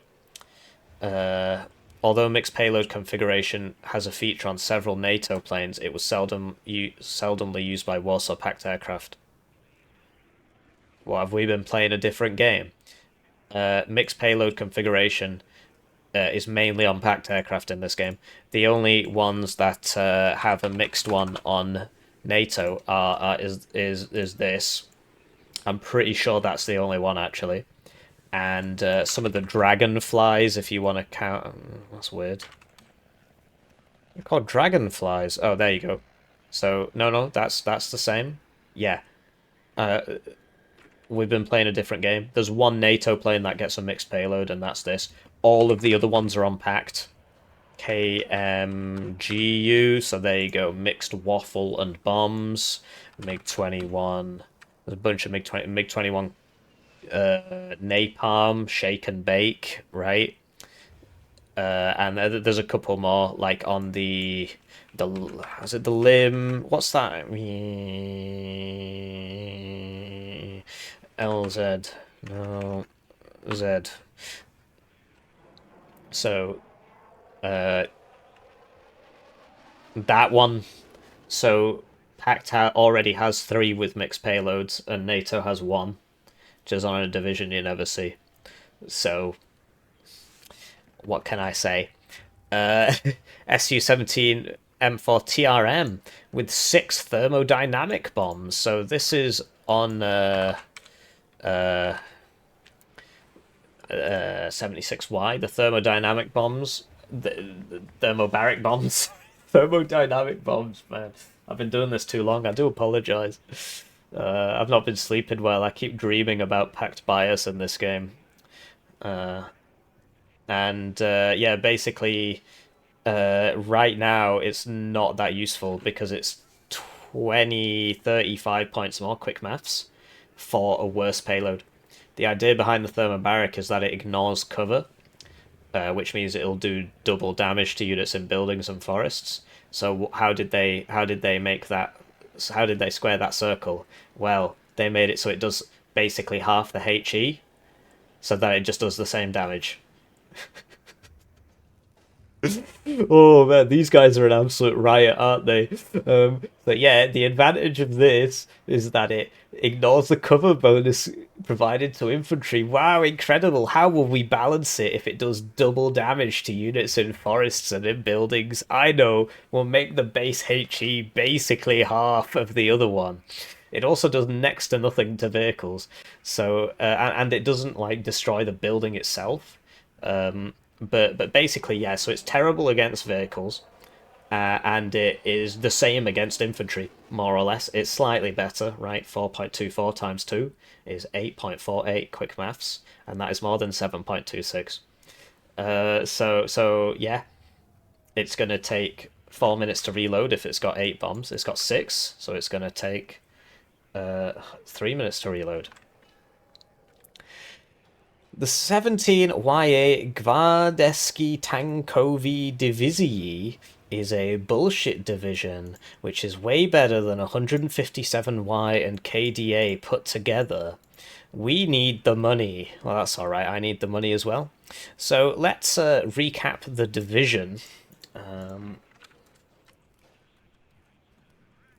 So what are we looking at here? We're looking at a better version of 157Y and KDA put together. That's basically what it is. It's just KDA 157Y put together. It's got some new tools, right? So the T10M, that's new. The SU-152, that's new. The T64R, I mean, okay, I guess that is new. Then it's got, KGB guys, about 4 of them, 7. And then the Tulpen, that's new, it's quite interesting. 8. And the Phalanger P is basically already in the game as a Conkers, but whatever, it is new. 9, this is already in the game despite what the game is going to tell you. And then like you can class a command one as 10 if you want, right? I already counted that. And some new plane loadouts, which are basically like the existing ones because the SU-22 and the SU-17 are the same in game. So these are basically already in the game. So it's got about 10 new units, and so how do you play KDA? KDA is about tanks with lots of armor but not good guns, and infantry, artillery, air spam. You can do that with this division. You get tanks with lots of armor but not good guns, and you get infantry spam, and you get air spam. There's no seed, unlike KDA. And how do you play 157Y? Well, you just spew reservists into the enemy's face, and you can do that in this as well because it gets basically all the units that 157Y gets. So it's better than 157Y, and it's better than KDA. What I will say is that only applies to 1v1. In team, 157Y would be better because of the Krug.